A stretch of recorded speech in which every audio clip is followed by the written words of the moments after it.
to part 2 of the A to C stitch with me. I am doing the Frosty Forest series on a whole piece of fabric. The whole fabric measures 18 by 18 inches. The pattern is from Country Cottage Needlework, and part 1 is the Raccoon Cabin. And the Raccoon Cabin starts in the top middle section. There are a total of 9 patterns, and this is the first one. If you want to know more about that, go check out the first part, if you haven't already. So let's continue off where I dropped off last time. I said last time I would secure this off camera, but I was thinking, no, this is an A to C stitch with me. You're going to see everything, even if it means me being mad over not getting the floss where I want it to be.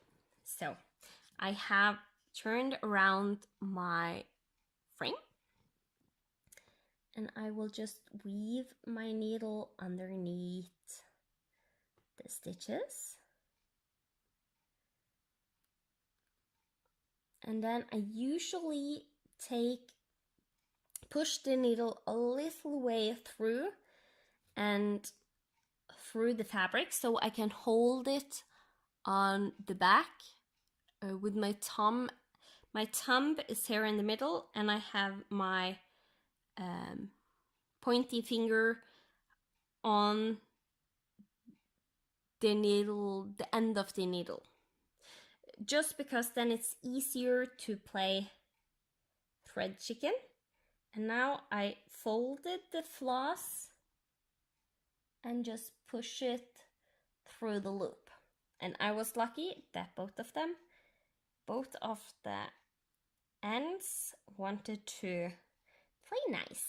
They usually do, but sometimes they can be a little problematic. Find my scissors and snip. And I have beside me this lovely earth jar in fabric that I got when I ordered some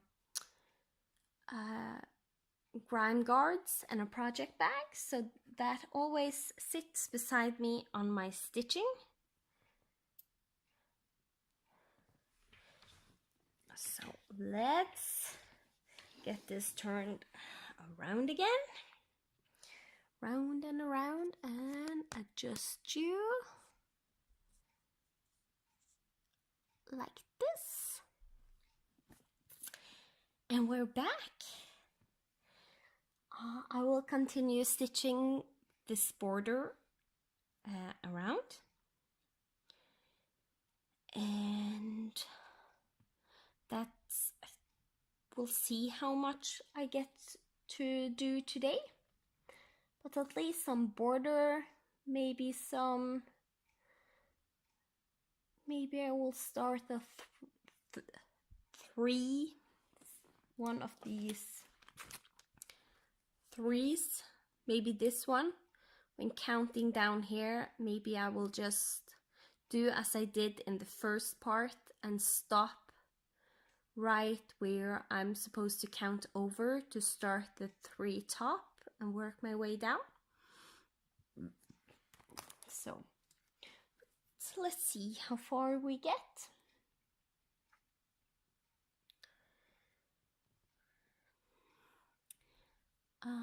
The way I thread my needle is I wrap the floss around the needle and pull it off, and then just push the floss through the hole, and it's secured on. I don't know how much you can see because I need to use the mobile phone light to film because it is dark outside and I don't have much natural light, and every other light I have to do to use in my house would just make bad shadows on the fabric for you guys. So, but it's fine using the mobile phone. Actually, it's pretty neat for me because it gives a good light.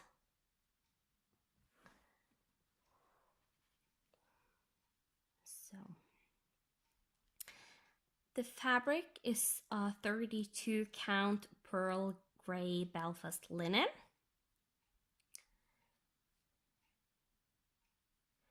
It is a really soft fabric to work on, much softer than I'm used to, so I'm glad I'm having it on a frame. Because stitching this in hand, I'm pretty sure my tension would be too tight. But on a frame helps a lot if you have a very tight tension when stitching. That is still something I work on and try and focus on each and every day to make my tension just a little bit loose.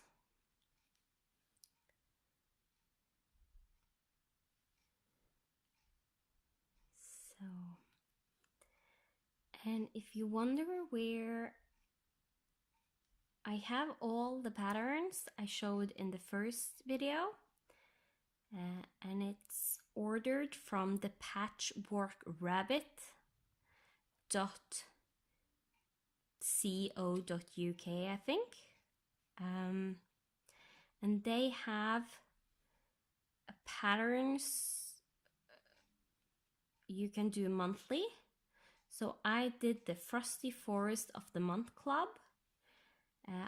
You can decide to do 1, 2, or 3 patterns each month. I did decide to do 3 patterns just so I could get them. And you can then also decide what you want to order. If you want to order the DMC, the special floss, the beads, and the fabric. And you can order the fabric either small pieces that is individually for each part, or one big fabric like this that fits all 9 patterns.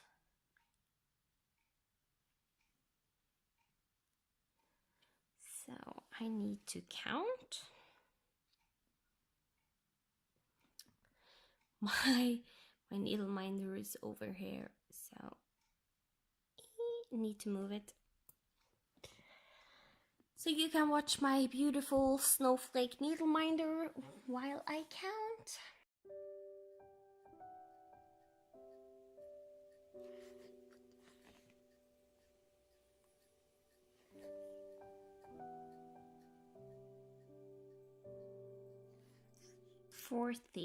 This is the 14th stitch. I am going to 17.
did the stitch from the top and not the bottom, as I usually does start with.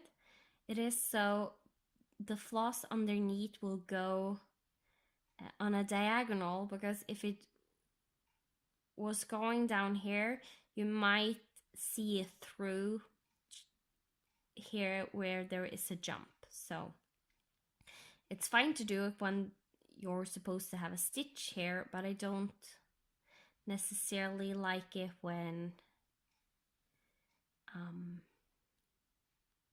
not doing a jump. I think I'm in the wrong place. Yep. So 1 and 2. I almost did 3 over 3 instead of over 2.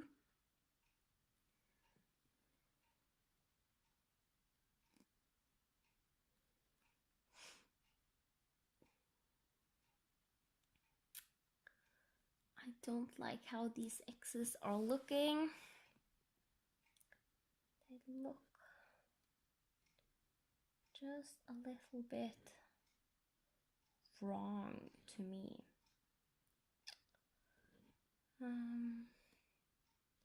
So trying again. I'm just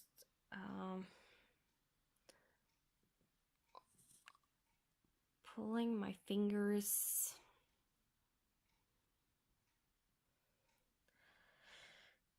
through here. I hope you could see everything I did. I didn't notice that I wasn't in full focus, so, but I hope at least you got to see a tiny bit of what I did there at the end. I just did some stitches down here and I frogged them because I didn't like them, how they looked.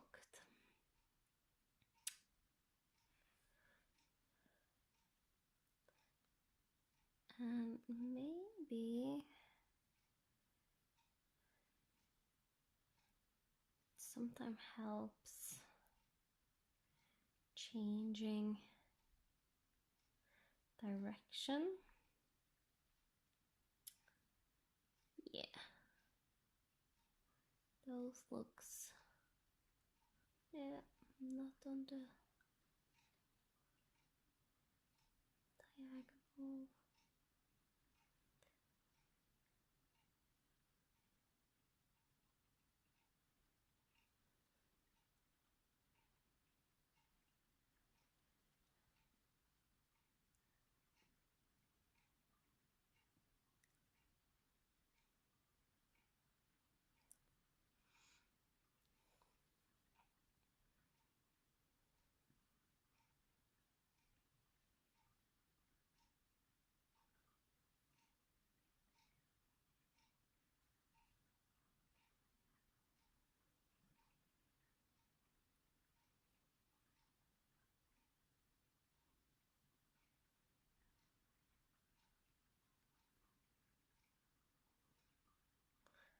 One, two, three, four, 5.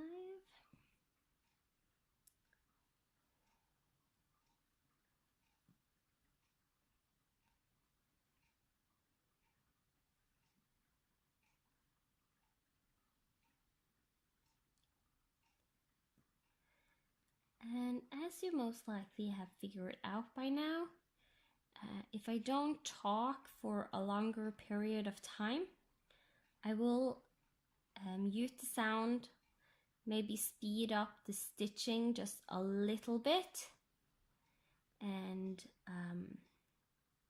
yeah, and I will bring you back when I talk, as I do now. So we have 1, 2, 3,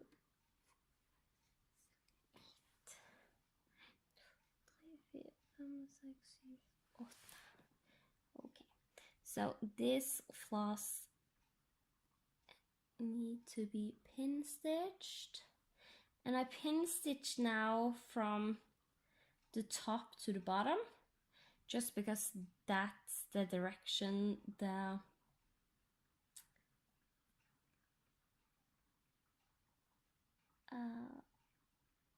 stitches lay. I don't want to do it from side to side when there isn't supposed to be any stitches on these sides.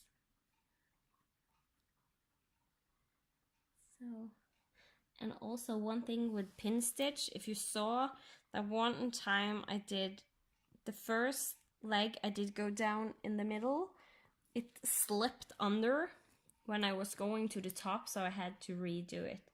That sometimes happens with pin stitch, but just pay attention and it will be fine. So again, I'm going to the color 869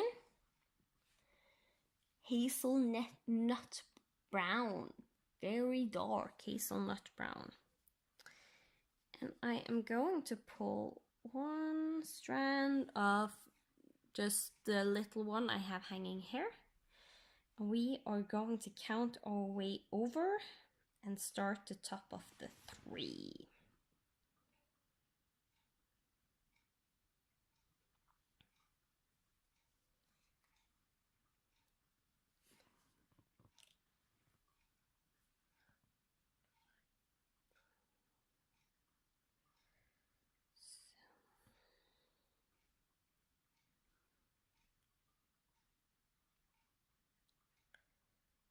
So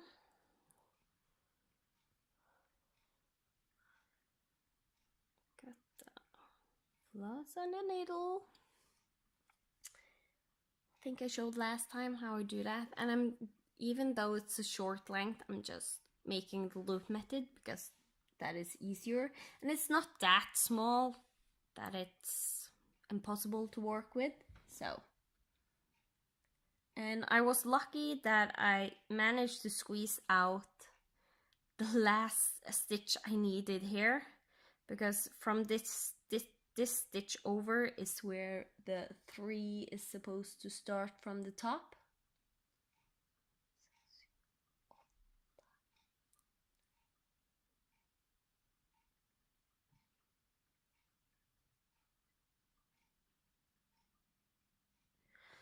Okay.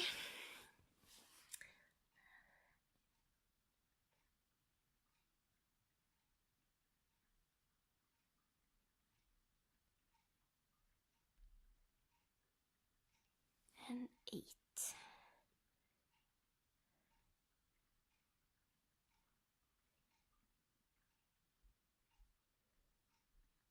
And if you wonder why I sometimes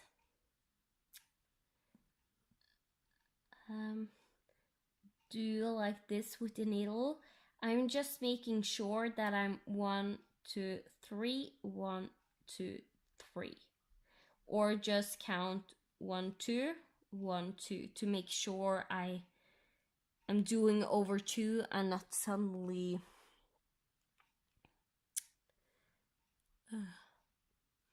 missing a stitch.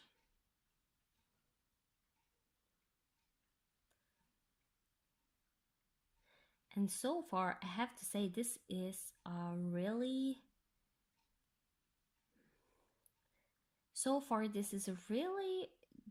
big joy to stitch. I like it. I'm not one that doesn't like stitching with white, so because there is a fair amount of white in this pattern, just to let you know.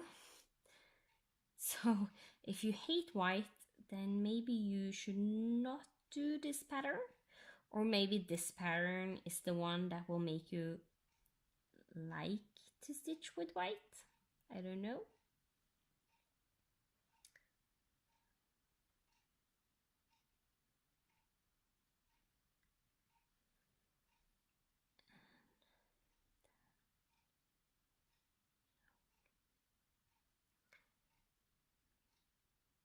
And yet sometimes I will trail along with half stitches and go my way back,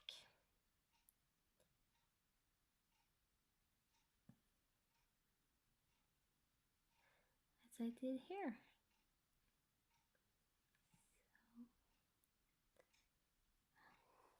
Usually I do it to be frugal. That's like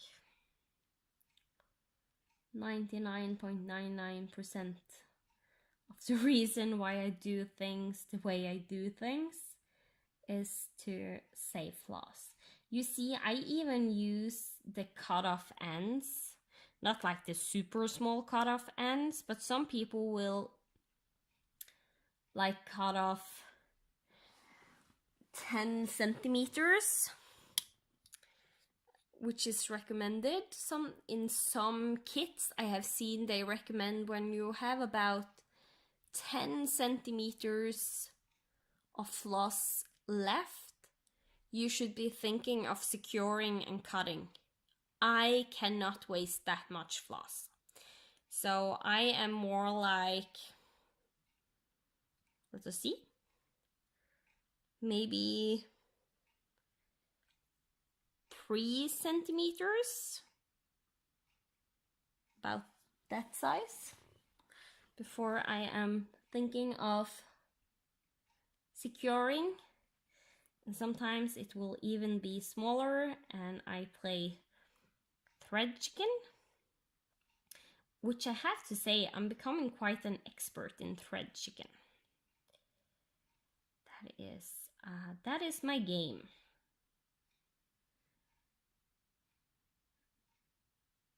And I have a bunch of ways to play it.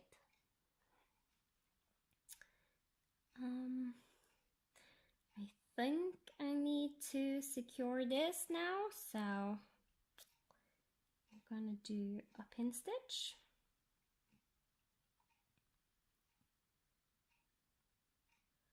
And I think maybe the floss slipped again. Yeah, but no worries, just do it over again and it will be pinned down. So, and I'm doing the pin stitch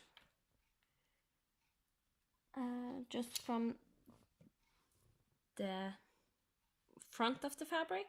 I know you can also do it from the back of the fabric, but since I don't like to turn around my frame, I just do it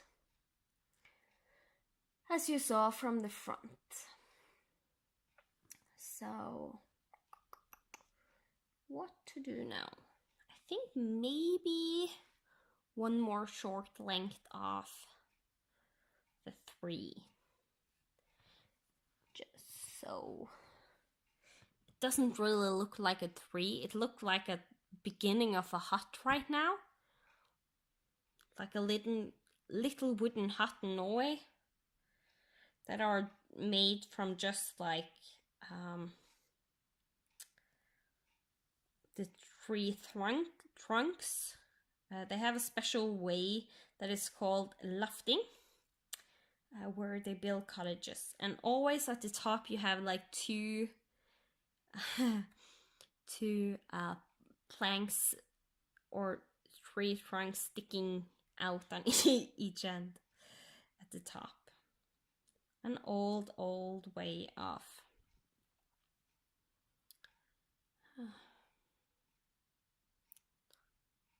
just doing it, making huts before nails and everything. So lofting, you actually don't use nails at all to put it together. So it's a pretty cool method. Not done much today. Some do, and it costs a fortune. But in the old times, it was a very regular way of making cottages and houses.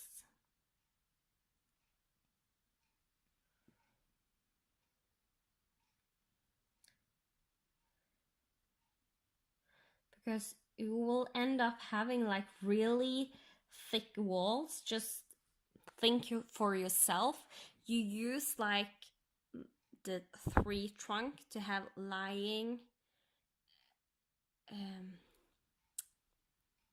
this direction, not top bottom but left to right, and the next one will go over there and over there. So the wall, if you like turn the wall around, it would be really thick wall to help secure from the cold, because it can get fairly cold in Norway in the winters.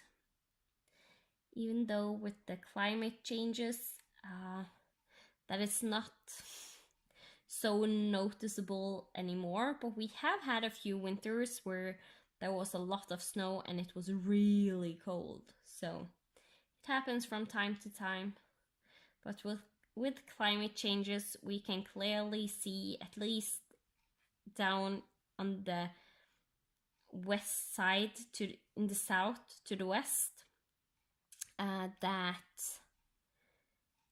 we don't have as much snow as we used to have when I was a little girl.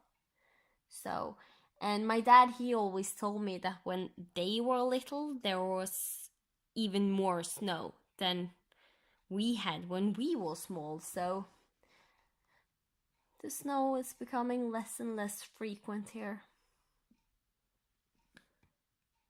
So, but as I said, every once in a while, like every 5 to 10 years, where we will have like 1 year where it's super cold and snowing like crazy. So last time that happened was in 2009. One of my best friend at the time was getting married, and from the wedding started to it ended, people couldn't get home because it was over a meter of snow. Yes, a meter. Not centimeter, not millimeter, a whole meter of snow. That is like half 2/3 of my height.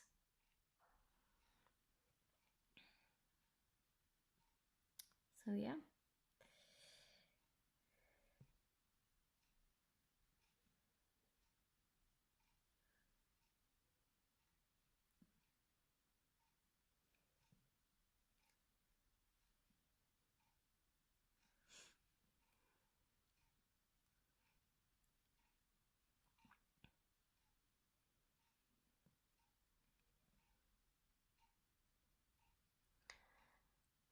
So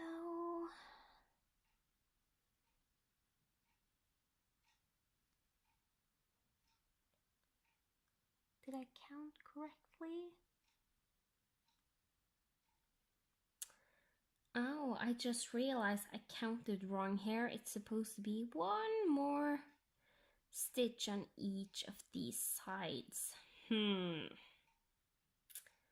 What to do?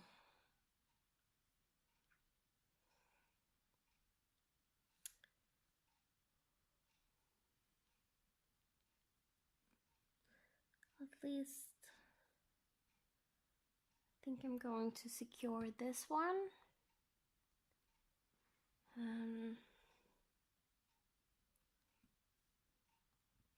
And I am a person that if I do a mistake and I find it, I have to fix it right away.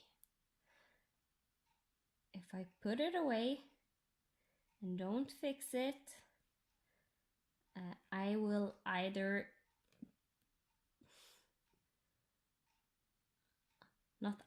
I will end up dreading coming back to it, and in the end I will end up forgetting where the mistake was, and when I come back I know there is a mistake, but I don't know where the mistake is. So that's bothersome. Yeah, that's annoying. So I use a ruler to just measure all my lengths. So this is a 30 centimeters ruler. You can see 30 right there. And I do this because I have a lot of projects where I do blended floss. So when I cut all the lengths the same,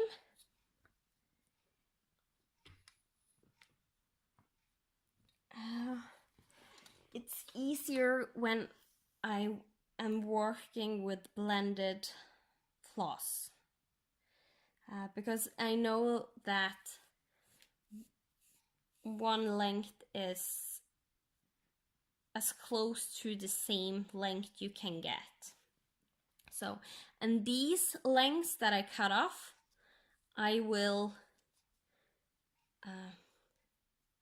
secure around the bobbin again, trying to tie down the little loose end that this length was cut from.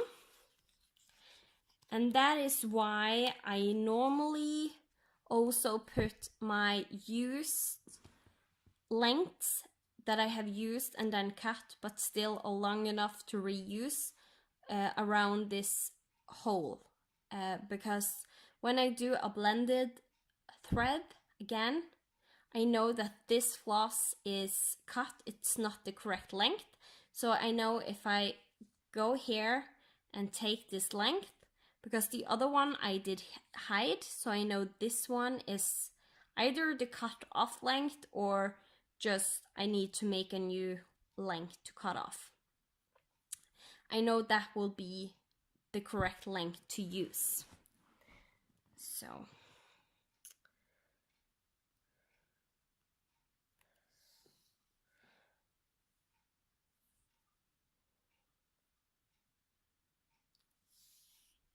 and I usually like stroke my floss before.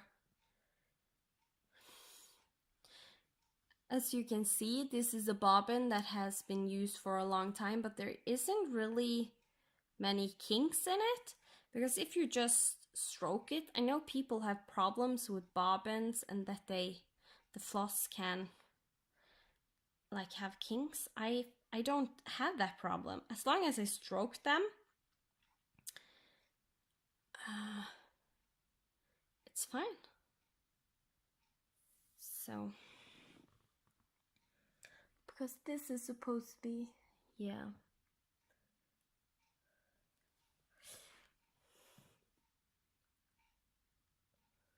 One more length here.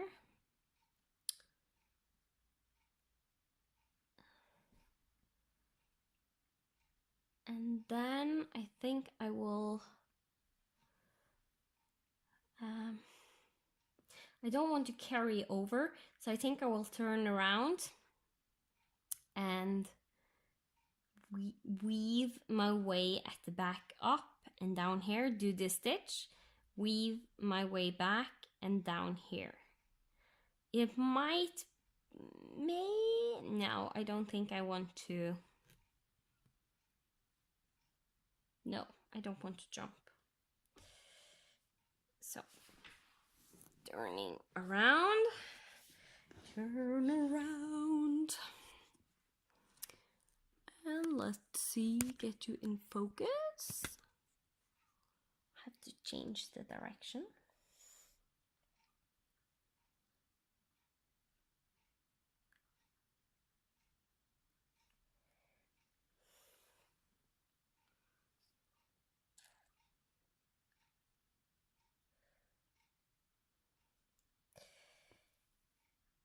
Like this. This is actually taking me longer than it normally does because I have to readjust the camera each time. Since I know I'm going to go switch around the frame soon, if you notice I didn't secure the frame or anything. I'm just holding it with my right arm that is under the under the frame. If you can see, I am like holding it Don't know if I can get it in the camera, but I'm like holding it with my arm, so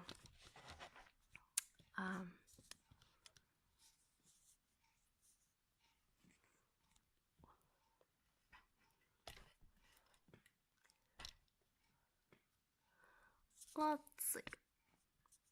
Sorry if this made you nauseous. So yeah, flip over, move.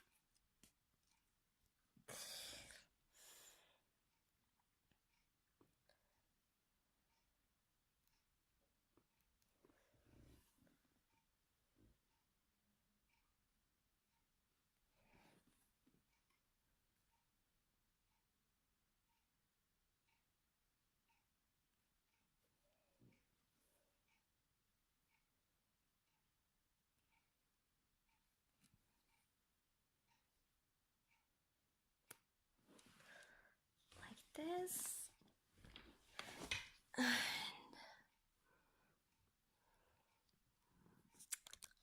And there.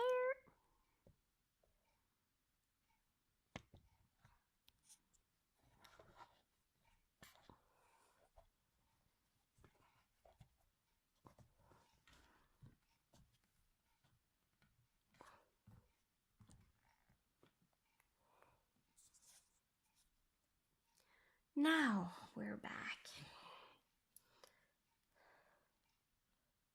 So let's see. I just needed to find my pillow. Every time I have to change the direction, I just turn the frame, I mean, I lose my pillow that I have under either the frame or my arm, just to give either support the frame to not fall when I'm leaning my arm on it, or to support my arm when I'm not leaning on the frame.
Have passed 40 minutes of recording, closing into 45.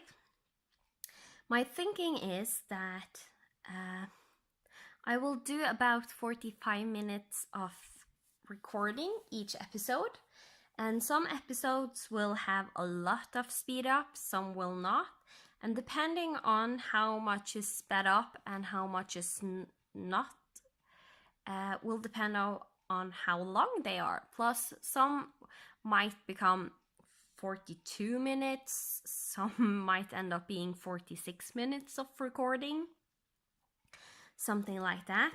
But I think I will stop this recording here soon. And so we stitched our way over here and down and stitched the 3, and we fixed our mistake. I have forgot to do 1 stitch on each side here. So next time, I think I most likely will work with this color because it's on my needle, work down the 3, and I might,